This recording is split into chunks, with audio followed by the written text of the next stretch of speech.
नमस्कार। आज के इस खास विश्लेषण में हम सब मिलकर शहरी प्रशासन की उस भूल भुलैया को सुलझाने वाले हैं जिसका सामना हम रोजमर्रा की जिंदगी में करते हैं। क्या हमने कभी गहराई से सोचा है कि हमारा स्थानीय प्रशासन असल में काम कैसे करता है? आज हम सीधे उस सबसे अहम कड़ी पर बात करेंगे जो हमारे आस पड़ोस को बेहतर बनाती है, यानी म्युनिसिपल काउंसलर, उनके अधिकार और उनकी ताकत। तो चलिए बिना देर किए इस दिलचस्प चर्चा की शुरुआत करते हैं। आज की हमारी चर्चा का एजेंडा बहुत सीधा है। हम 6 प्रमुख बिंदुओं पर नजर डालेंगे। शहरी प्रशासन की भूल भुलैया, स्थानीय सरकार से हमारी कड़ी, पार्षदों के अधिकार और बाधाएं, डेटा संचालित समाधान, अपने वार्ड रिप्रेजेंटेटिव के साथ हमारा जुड़ाव और अंत में उनके प्रदर्शन का मूल्यांकन। जरा सोचिए, मोहल्ले की सड़क पर एक बड़ा सा गड्ढा है, नाली का पानी बाहर बह रहा है, या फिर महीनों से गली की स्ट्रीट लाइट खराब पड़ी है। क्या कभी मन में ये झुंझलाहट हुई है कि आखिर इसे ठीक करने की असली जिम्मेदारी है किसकी? और हम सभी अच्छे से जानते हैं कि अक्सर इस इंतजार में सर्दियां और गर्मियां दोनों बीत जाती हैं। ये एक ऐसी आम समस्या है जिसका सामना हम सबने कभी ना कभी किया है। आज हम इसी उलझन को सुलझाएंगे और जानेंगे कि सही दरवाजा कौन सा खटखटाना है। तो चलिए सबसे पहले रुख करते हैं भाग 1 का, शहरी प्रशासन का ढांचा और उसकी जटिलताएं। जरा दिल्ली के इस विशाल नगर निगम के नक्शे को देखिए। इस पूरे इलाके को 12 जोन्स और 250 वार्ड्स में बांटा गया है।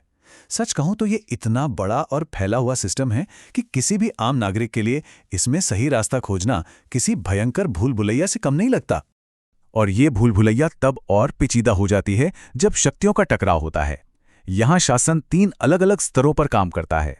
केंद्र सरकार के पास पुलिस और नेशनल हाईवे का जिम्मा है। राज्य सरकार पानी, बिजली और बड़े परिवहन को संभालती है, जबकि हमारा नगर निगम साफ सफाई, छोटी सड़कों और सार्वजनिक स्वास्थ्य की देखरेख करता है। नतीजा, ये अधिकार क्षेत्र इतने आपस में टकराते हैं कि एजेंसियां अक्सर एक दूसरे पर जिम्मेदारी टालने लगती हैं, और बस वहीं से जिम्मेदारी टालने का वो पुराना खेल शुरू हो जाता है और हमारा जमीनी काम अटक कर रह जाता है। इसी परेशानी का हल छिपा है हमारे भाग 2 में, स्थानीय सरकार, जो नागरिक और प्रशासन की सबसे अहम कड़ी है। इस पूरी उलझन के बीच एक बहुत महत्वपूर्ण व्यक्ति आता है, म्युनिसिपल काउंसलर, जिसे हम वार्ड पार्षद भी कहते हैं। ये किसी विशेष क्षेत्रीय वार्ड का एक चुना हुआ प्रतिनिधि होता है। सबसे जरूरी बात यह है कि यही वो व्यक्ति है जो हमारे और नगर निगम के बीच एक पुल का काम करता है। ये वो जमीनी नेता है जो हमारे पड़ोस की जरूरतों को समझता है और उस जटिल नौकरशाही के बीच से हमारे लिए रास्ता निकालता है। पार्षद पद के चुनाव की योग्यताएं भी बड़ी दिलचस्प हैं।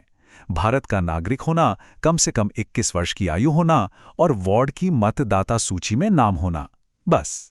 इसके अलावा शिक्षा की कोई औपचारिक जरूरत नहीं है और कोई भी व्यक्ति इसमें भाग ले सकता है। ये संवैधानिक लचीलापन इसलिए रखा गया है ताकि जमीनी स्तर से कोई भी आम इंसान लोकतंत्र में पूरे अधिकार और आसानी के साथ हिस्सा ले सके। अब आते हैं भाग 3 पर, पार्षदों के अधिकार, उनके कर्तव्य और जमीनी चुनौतियां। पार्षदों के कामों को अगर हम समझें तो इन्हें मुख्य रूप से 2 हिस्सों में बांटा जा सकता है, अनिवार्य और विवेकाधीन कार्य। अनिवार्य कार्यों में वो चीजें आती हैं जो कानूनन उन्हें करनी ही होती हैं, जैसे साफ सफाई, बीमारियों की रोकथाम और छोटी सड़कों की मरम्मत। वहीं दूसरी ओर विवेकाधीन कार्यों में वो सेवाएं हैं जो जनता की भलाई के लिए होती हैं, जैसे सार्वजनिक पार्क, लाइब्रेरी या बेसहारा लोगों के लिए घर। ये फर्क समझना हमारे लिए बहुत जरूरी है ताकि हम प्रशासन से सही उम्मीदें रख सकें। अब अपने ही मोहल्ले के ऐसे किसी रास्ते को याद कीजिए जिसे रखरखाव और कचरा प्रबंधन की तुरंत जरूरत होती है। पार्षद अपने लोकल एरिया डेवलपमेंट फंड का इस्तेमाल करके ऐसी ही जरूरतों को पूरा करते हैं। लेकिन यहाँ एक बहुत बड़ी अड़चन भी है। कई बार पार्षदों के इन फैसलों को राज्य सरकार के बड़े नियमों या उच्च स्तर की नौकरशाही द्वारा रोक दिया जाता है, जिससे काम जमीन पर उतरने से पहले ही फाइलों में अटक जाता है। आगे बढ़ते हैं भाग 4 की तरफ, डेटा संचालित समाधान और क्षमता निर्माण का महत्व। प्रजा फाउंडेशन की हैंडबुक से लिया गया ये वाक्य सच में बहुत प्रभावशाली है। ये कहता है कि काउंसलर प्रशासन प्रणाली में नागरिक का प्राथमिक प्रतिनिधित्व है, जो उन्हें स्थानीय नेता और नागरिकों की आवाज बनाता है। ये बात स्पष्ट रूप से स्थापित करती है कि एक आम निवासी के लिए इस पद की अहमियत असल में कितनी ज्यादा है। छोटी छोटी आकृतियों से मिलकर बनी ये मूर्ति देखिए। ये बिल्कुल इस बात का प्रतीक है कि कैसे एक पार्षद पूरी जनता की सामूहिक आवाज होता है।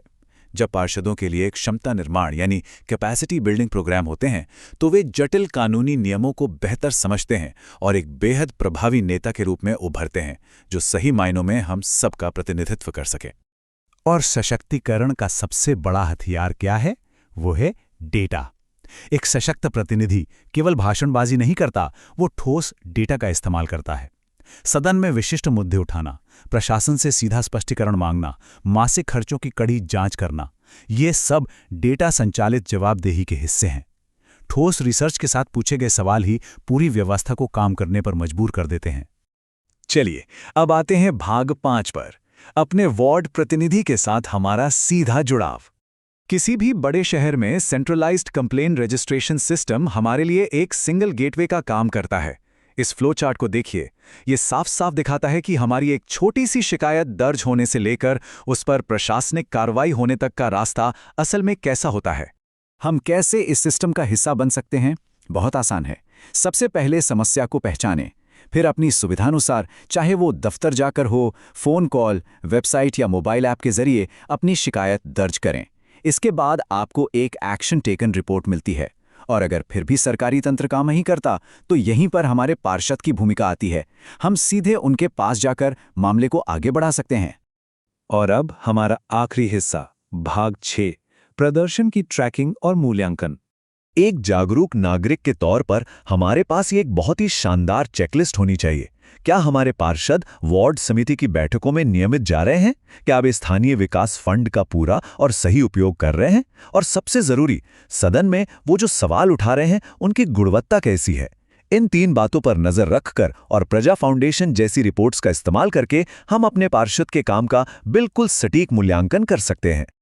और हाँ, अधिकारों की ये बात सिर्फ कागजों तक सीमित नहीं है। संविधान का 74वां संशोधन नियमित शहरी स्थानीय चुनावों को अनिवार्य बनाता है। ये संशोधन इसलिए ऐतिहासिक है क्योंकि ये लोकतंत्र को हमारे मोहल्ले तक ले आता है, जिससे हम चुनाव खत्म होने के बाद भी एक सक्रिय और निरंतर लोकतांत्रिक भागीदार बने रहते हैं। तो अंत में एक बहुत ही बड़ा और प्रासंगिक सवाल हम सब के लिए, क्या लोकतंत्र में हमारी भागीदारी केवल उस दिन खत्म हो जाती है जिस दिन हम वोट डालते हैं, या फिर हमारे द्वारा किए जाने वाले निरंतर मॉनिटरिंग और मूल्यांकन ही स्थानीय सुशासन का असली इंजन है? इस पर जरूर विचार कीजिएगा। हमारे आस पड़ोस को बेहतर बनाना हम सबकी साझी जिम्मेदारी है। इस ज्ञानवर्धक विश्लेषण में हमारे साथ जुड़ने के लिए आपका बहुत बहुत धन्यवाद।